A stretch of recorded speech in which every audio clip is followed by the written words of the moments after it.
Buenas tardes, queridos amigos, queridas amigas.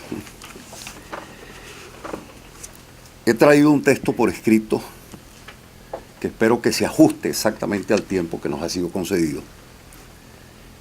Y lo hago por escrito justamente porque se trata de una cuestión muy compleja, sobre la cual no quiero improvisar, y lo que dejo por escrito lo dejo como producto de una reflexión muy larga y detenida que ya lleva casi 20 años. Así como es fácil predecir que cada 30 años se cierra un ciclo político en Venezuela que destruye paradigmas, dado lo cual en el 2019 habría de concluir el largo periodo de incertidumbre que se inicia en 1989, año en el que fenece la República Civil de Partidos, que emerge 30 años antes, en 1958, es audacia irresponsable querer fijarle contenidos anticipados a lo que luego habrá de ocurrirnos, o preguntarnos hacia dónde vamos. Solo caben los ejercicios hipotéticos como lo creo, a menos que la respuesta al quo vadis las dé y nos la dé alguien con poder real y no solo simbólico para decidir sobre nuestros destinos e imponérnoslos. No por azar, lo decía Carlos, el Señor le dice a Pedro en la Vía Apia, y ante su pregunta, quo vadis Domine, Romam vado iterum crucifixi. Voy hacia Roma para ser crucificado de nuevo. Es solo hipótesis que se confirma luego el quo vadis formulado a quienes viajaran a Oslo ostentando el nombre de Venezuela. La respuesta no era predecible. La tosudez sí era evidente. Todo dependía de la voluntad de un tercero, del régimen usurpador y criminal instalado en Caracas. Pero sí podía formularse como hipótesis el Oslum vado iterum crucifixi. Voy hacia Oslo para ser crucificada de nuevo. Era lo probable después de República Dominicana. Era lo probable después de los acuerdos de mayo de 2003. Solo la falta de memoria deliberada, por ello hablo de tosudez, explica que al término aún se diga que al menos quedó en evidencia una vez más la falta de voluntad de Nicolás Maduro y su comandita. ¿Cuántas veces más debemos probar esto ante nosotros y ante los otros? Intentaré pues dejarme orientar por Ortega y Gasset, quien en sus meditaciones del Quijote nos recuerda que la misión de los árboles patentes es hacer latente el resto de ellos, y solo cuando nos damos perfecta cuenta de que el paisaje visible está ocultando otros paisajes invisibles, nos sentimos dentro del bosque. Lo visible o patente en el momento, dejo de lado las razones subalternas o desdrosas, los odios que corroen el alma, es la pugna corriente entre narrativas o realidades que o se excluyen o medran en paridad y sin jerarquía, a cuyo efecto, siendo varios y distintos los diagnósticos que hay sobre Venezuela, como paciente se la viene sometiendo a terapéuticas y medicinas que no la reparan, sí la intoxican. Ella está envenenada por menjurjes y pastillas que chocan en sus efectos y se neutralizan. La empujan hacia la agonía terminal que observamos. Usaré de una imagen que trabajo en mi libro sobre calidad de la democracia y expansión de los derechos humanos, donde copio para mis fines a Lawrence Whitehead, catedrático de Oxford. Me refiero al teatro de la democracia. En mi texto, lo leo, digo lo siguiente: un drama, una tragedia a ser representada, requiere primero que todo de narrativa, de un texto consistente, susceptible de animar y rescatar al público, en lo particular al público escéptico por la mala calidad de la obra democrática que denuncia.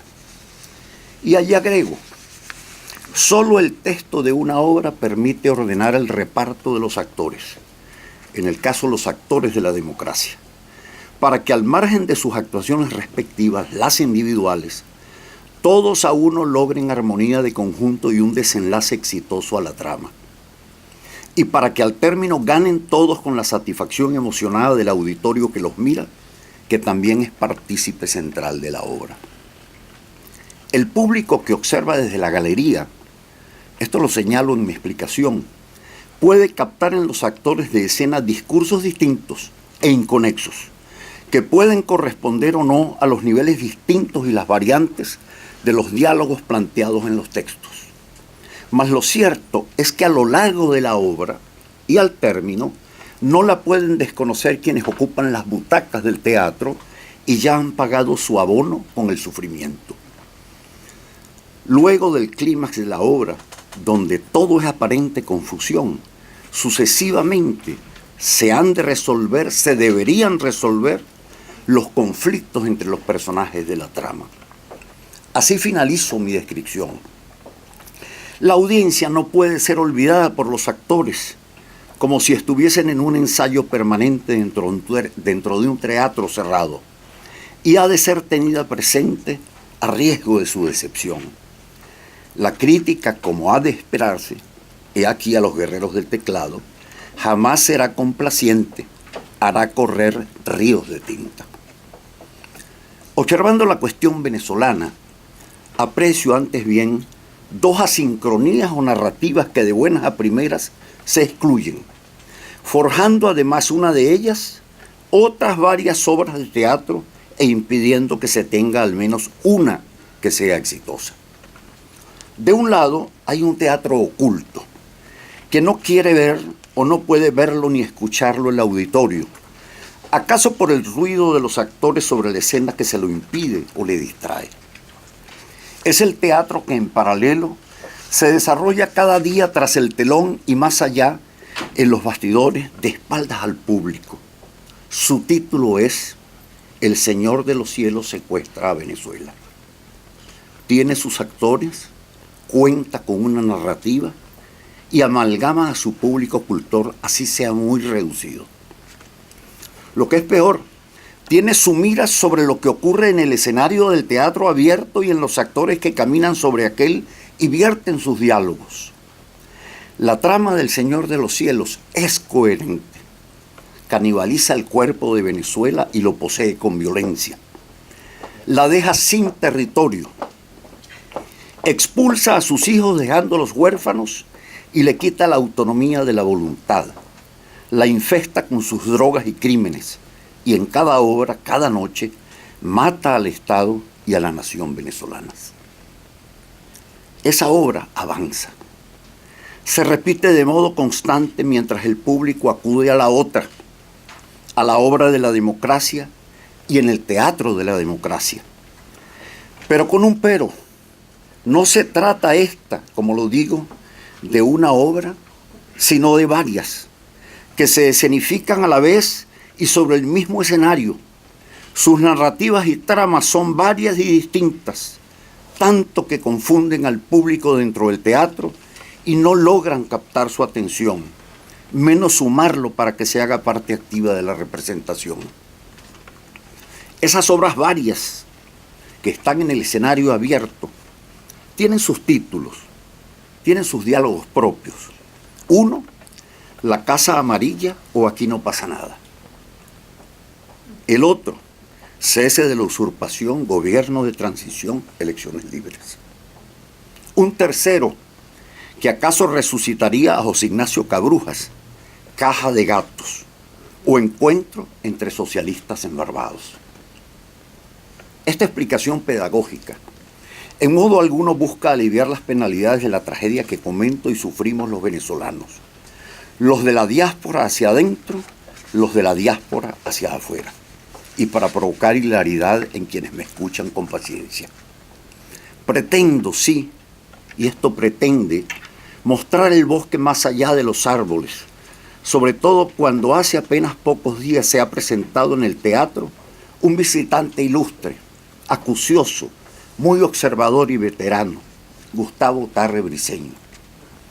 Aprovechando el intermedio, nos ha dicho y revelado que mientras asistimos a la ficción constitucional y la confusión democrática representadas a la vez y de modo anárquico en el mismo teatro, cumpliendo como cometido la distracción, tras bastidores ocurre otra obra mefistofélica. El Señor de los Cielos prepara en ellos su culmen magistral, la voladura de todo el teatro. Este aquí lo importante y la enseñanza que quisiera dejarles a beneficio de inventario. Todos a uno de los venezolanos, incluidos nuestros actores políticos, todos, con sus debilidades o particularidades conocidas, son víctimas de un secuestro o plagio, como lo fueran en su momento Ingrid Betancourt y Clara Rojas bajo la FARC durante el cautiverio al que se vieron sometidas. Pedirles arbitrar sobre sus liberaciones y mediante una ficción de consensos, más que un desatino, hubiese sido una estupidez para las fuerzas del orden colombianas que las liberaron. Por su misma situación, solo cabía esperar de ellas que viviesen su infierno amedrentadas, parceladas sus perspectivas, a ratos rabiosas o desesperanzadas, o como ocurre con todo plagio, para soportarlo, una u otra buscaban congraciarse con su verdugo en la selva profunda, o pensaban a ratos en inmolarse y enfrentarlo con coraje. Los venezolanos, por voz de Tarre, le hemos dicho a los responsables de la seguridad colectiva regional, mientras otros gobiernos se debaten entre narrativas y escenarios que les separan, el Grupo de Lima, el Grupo Internacional de Contacto, el Mecanismo de Montevideo, España, Noruega, y paremos de contar con sus teatros y sus actores, sobre la realidad cruda que cargamos a cuestas y que está haciendo la diferencia.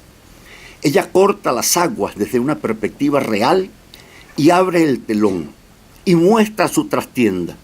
Grupos criminales, narcoterroristas armados, concertados, aliados incluso con fuerzas militares extranjeras, incluidas algunas extracontinentales, amenazan desde un Estado con actos de agresión varios, no solo a sus vecinos, sino a quienes desde adentro o desde afuera no les toleran o les niegan impunidad, comprometiendo la paz y la seguridad hemisférica.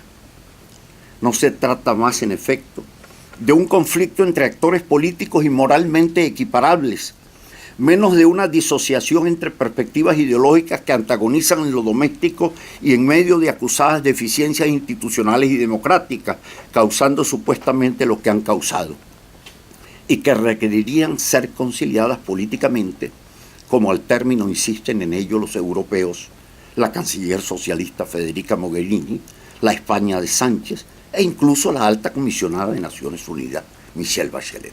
Un minuto es tuyo. Si es insensato, además de imposible, ante un crimen tan perverso como el del plagio que sufren Venezuela y sus hijos a manos del terrorismo y el narcotráfico deslocalizado, que esta y estos ofrezcan un concierto sublime de afinados compases rítmicos dirigido por algún Toscanini. No queda más opción entonces que abandonar las butacas del teatro y mudarlas tras el telón y hacia su fondo. Hay que desnudar a los plagiarios y expulsarlos del teatro. Voy concluyendo. Sin eso, el teatro de la democracia, si no ocurre eso, seguirá siendo una parodia, una suma de actos de hipocresía. Otra obra, por ende, está a punto de comenzar, más allá de las perturbadoras noticias recientes y con primeros actores de reparto, Colombia, Brasil y Estados Unidos. Lleva por título El TEAR libera a Venezuela. El dueño del teatro y los mercaderes de sus abonos no están contentos, protestan, tanto como los mismos plagiarios ocupan, encontrando ecos en la crítica teatral del viejo mundo. Si me preguntasen, y aquí termino, quo vadis, les puedo decir que voy a la parte de atrás del escenario para que no se siga representando en lo oculto a la tragedia de Eurípides, la Medea. Luego volveré a mi butaca para presenciar el drama que se anuncia como programación y tiene alternativas, sin distracciones, sin amenazas, tras bastidores. No sé de su final, pero promete ser novedoso. Muchas gracias.